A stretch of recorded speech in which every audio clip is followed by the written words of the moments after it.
Hello. No one's presently, y'all. Let me just. I can't do it. Anyway, let's see. I'm just going to give a bit of my thoughts on this issue that took place where nothing's gone to trial. So it's like there's nothing's gone to trial. No evidence has been presented in a case of court. We're just going on what valid information has been presented. Let's see. Going to try to. I'm taking this. Okay, this is from thestatesman.com, and this is a story titled I Did It. Texas teen charged with murder and track meet stabbing claims self defense. Article is by Alexi Summerman, Celine Martin, and Anthony Rodelio, I believe. Pardon me if I'm mispronouncing their names.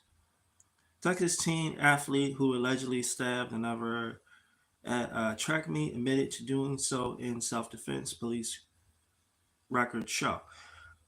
Centennial High School student Karmelo Anthony, 17, has been charged with first-degree murder after allegedly stabbing Austin Metcalf in the heart at a high school track meet at Fresco Independent Schools District. And I'm going to mispronounce this name. That's Kendall.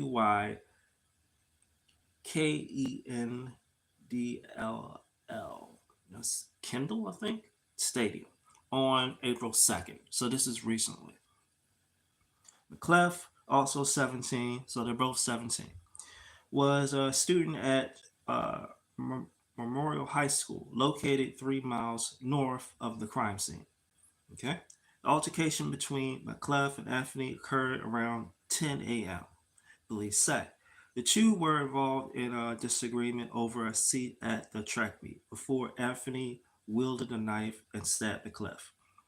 Athlete trainers told first responders McClef was not conscious and not breathing, according to the arrest warrant affidavit obtained by U.S. Today. First responders performed self saving measures on the wounded victim from CPR to blood administration, but the teen died at the scene. Anthony is currently being held in the Collin County Jail on a $1 million bond. It goes on further to say, I did it. Defendant told school resource officer, I'm going to mispronounce this dude's name, Eduardo Cortez. School resource officer was the first to arrive at the scene, according to the affidavit. I was protecting myself, Anthony allegedly said. Unprovoked, when Cortez told him to keep his hands in the air. Okay, hands in the air. The officer then communicated to others that he had the alleged suspect in custody. To which Anthony said, I am not alleged, I did it. So that's his confession at the scene, and that's going to be like added to like the court records or whatever. Uh, Cortez conducted a search and found no weapons on Anthony. So they didn't find the weapon that he used. Okay. The affidavit states that while walking to the police vehicle with Cortez and another officer, Anthony was emotional and said he put his hands on me. Remember that. I told him not to. Another officer at the scene described Anthony as crying hysterically. Once the suspect was inside the vehicle, Cortez noticed fresh blood on his left hand. On his left hand, that's probably what he used to stab the dude. Is he going to be okay? Anthony alleged. asked from the backseat officer, Ellison Rico, I think that's right, who assisted Cortez, reported that Anthony asked if what he did could be considered self defense. While first responders tried to save McClellan under a nearby tent, other investigators at the scene began looking for a knife they heard Anthony had used to stab McClellan. Per the affidavit, the investigators found the knife in the stands. Okay. It goes on further to say like other things. Okay. But I'm just gonna like stop it a bit there. Uh yeah, so that's the general gist of the story. Now, we'll find out later if any of that actually happens. And I I'm very interested in what like the case will be. What are my thoughts? My thoughts are this. Uh if it is true that McClellan put his hands onto Anthony, Anthony issued a warning for him not to touch him, and McClellan touched him. That's an issue. Issue of like I'm not a lawyer, probably self defense, or probably uh accidental homicide. That is what I'm surmising right now. I don't really know per se because again, the evidence isn't all the way there. Further thoughts on a bit of the morality part of it. Uh, what do I? My first thoughts when I heard the story was it was stupid. That was my first thought. So it was like in my head, it was kind of like stupid because you have two teams, both of them the same age. Both of them probably have some sort of history. I don't know. I'm just guessing. So right off the bat, they have some sort of issue. They're from rival teams. I don't know. Again, so I'm also going on that. So it's like it's kind of stupid, and it's kind of like that's what like young people get into of it is escalation or things just turn up. They turn up fast or they cool down. Either someone walks away or someone gets rolled on. That's kind of like how I like see it. But otherwise, it's kind of stupid because none of that had to happen. Nope, none of that had to happen. It was over the issue of you can't sit here, move. Other person was like, no, don't touch me. I'm not going anywhere. Yep. And then tussle, stab, somebody's not living anymore, and somebody's life is ruined because of one action. Hmm. That's about it. And I'm looking at it from a purely sort of like from those points of view. It's like it's kind of stupid to me. It didn't need to happen, but it did happen, and it's like if you think about it, this is like I'm thinking about it because I don't like stupidity or I don't like actions. It's like it's plenty of times in my own life where I had to walk away or I had to fight. But it's again, there's fists, there's knives, and then there's the heat or firearms.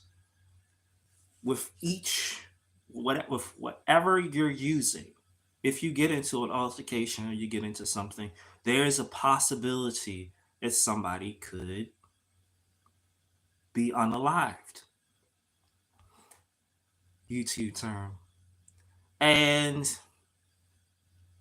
yes, that's in in my surmising in my thoughts. This is what I'm thinking. It's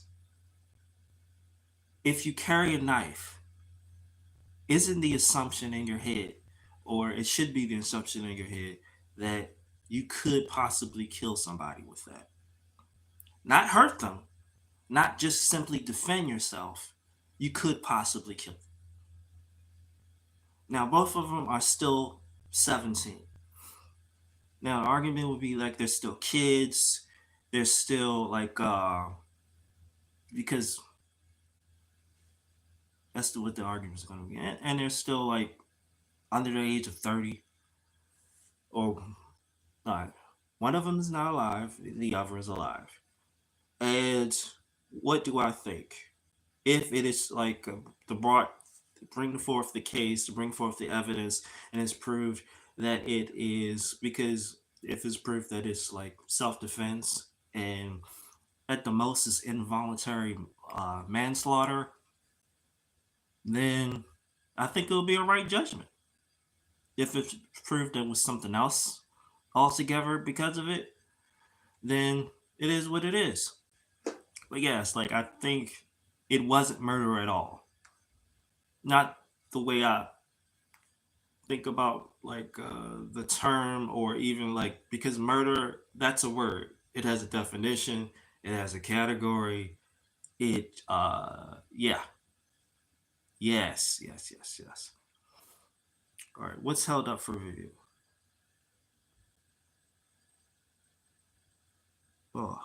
Oh, hi. Let's see. Okay. All right. Got it.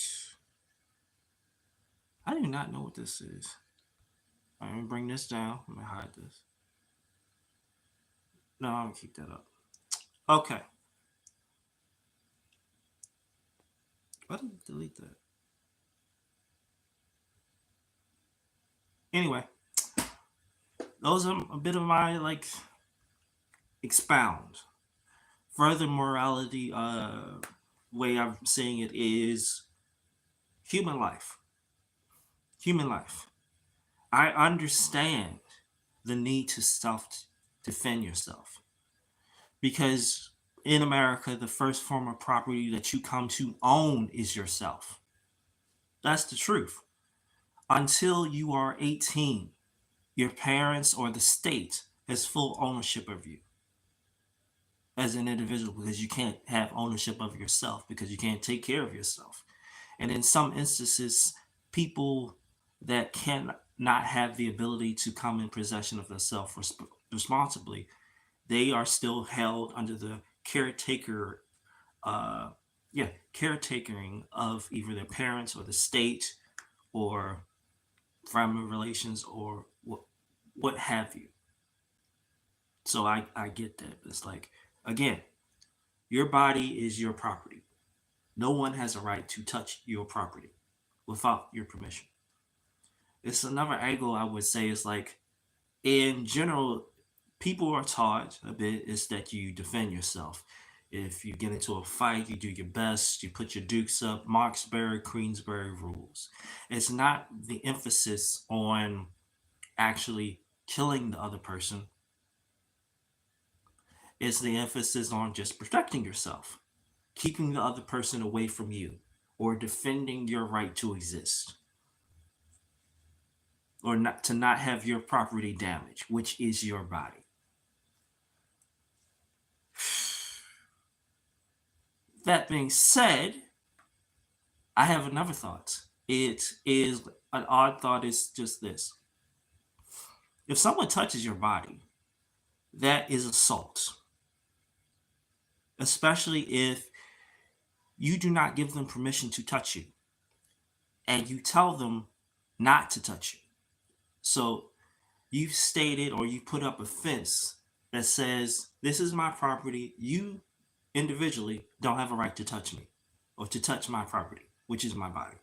So, that being the case, when those words are spoken, it's it's it's like you're going to school and you don't know this. This is not taught this. Is that another person That's their private property. You don't have a right to touch it. You don't have a right to like put your hands on it, especially if they tell you not to. Because I'm not speaking on the violence, because they could sue you. And that'd be the best, like the better option. If someone puts their hands on you, if they damage you, they are liable to a civil suit at the most, or for you to garnish their wages in some way through the court system. So it's those are the thoughts that are matriculating. All right, Sebastian, guy.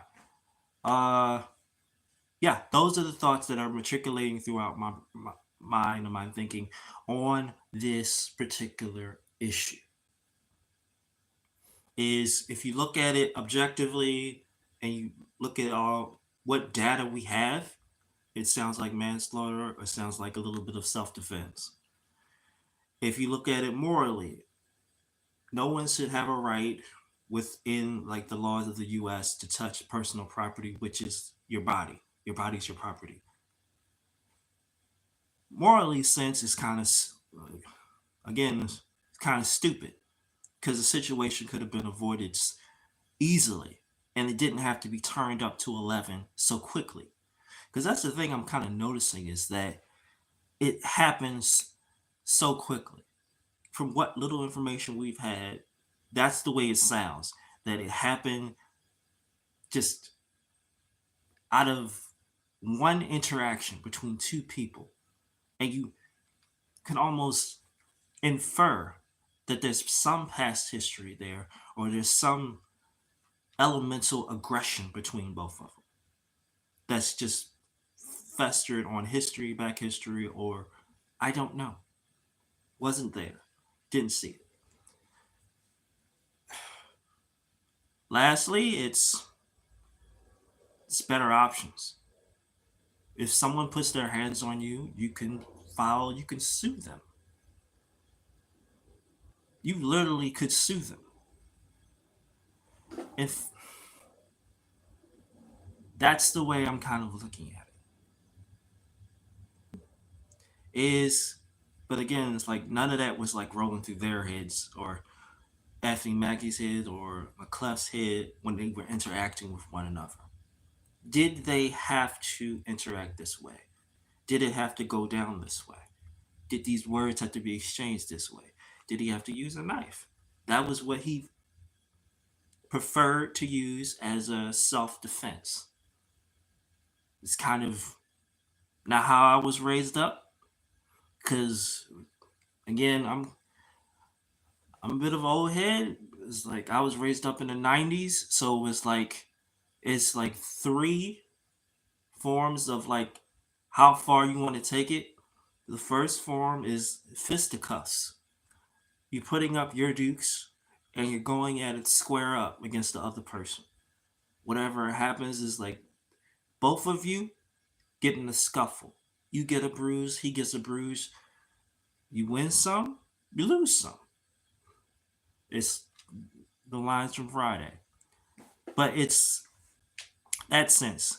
The minute it turns up from a knife, that's when things get a little bit, we don't know what could happen.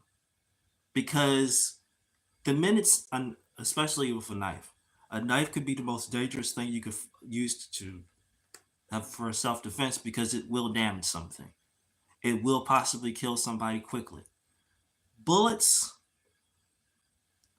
or the heat of a firearm, the heat of a firearm. Sometimes the person can miss. Sometimes the firearm can miss fire. Sometimes it could miss vital arteries. But if you have a knife, it has the potential to damage organs easily. And the knife went right into McCleff's heart.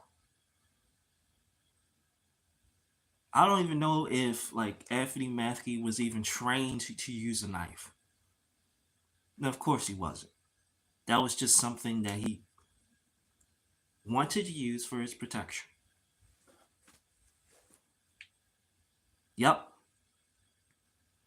And a lot of it is like it's from what I've grown up, from my personal thing is it's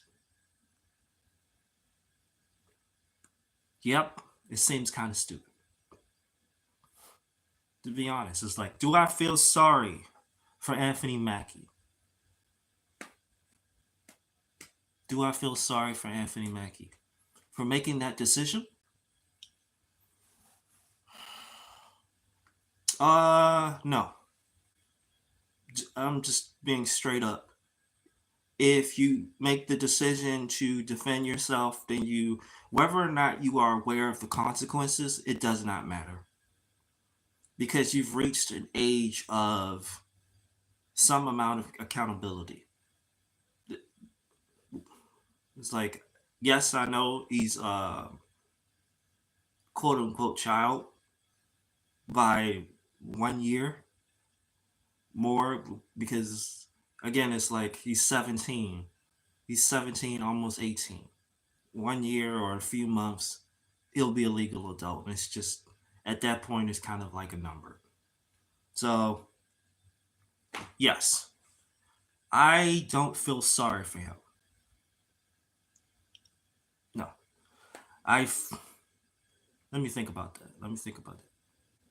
No, I don't feel sorry for him because he made a decision, and that's the decision he made.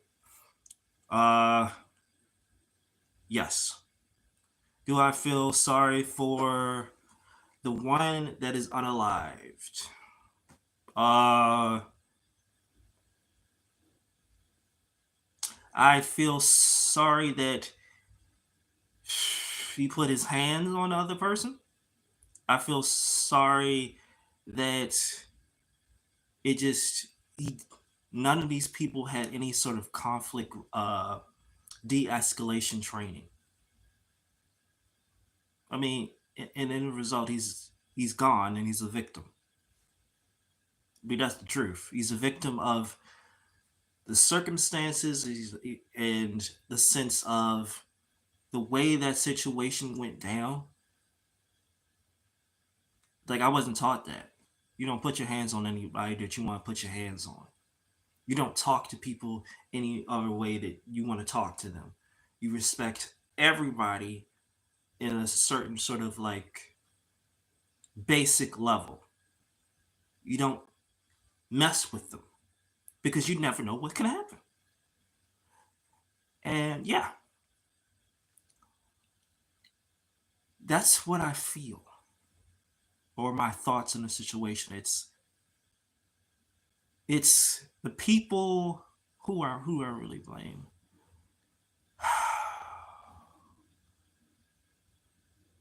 The people that are, it's in my head and I want to say it and I'm going to say it. Parents. Matt Clef's parents. How did they raise him? Why did he put his hands on another person? Why didn't he have any sort of de-escalation sort of thing? Am I blaming him for being set for being stabbed? No, no. But there are ways of de-escalating situations. I'm looking at this in a sense of hindsight. Yes, I'm looking at it as a sense of hindsight, and I don't have all the. A case hasn't been brought forth, evidence hasn't been presented, and there's a whole lot of stories that are just going out about this particular situation that just happened recently. So it's a lot of people saying stuff. A lot of this stuff is the reason why I read from that story, that part that was reported by the reporter, because that's general data. But there's other stuff that's in that same article that's of the hearsay sort of thing that was done through social media. So I'm waiting for the case, which is going to be it's coming up.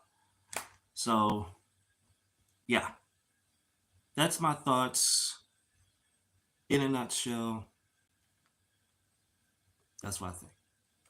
And thank you for watching. Thank you for the thumbs up. Later.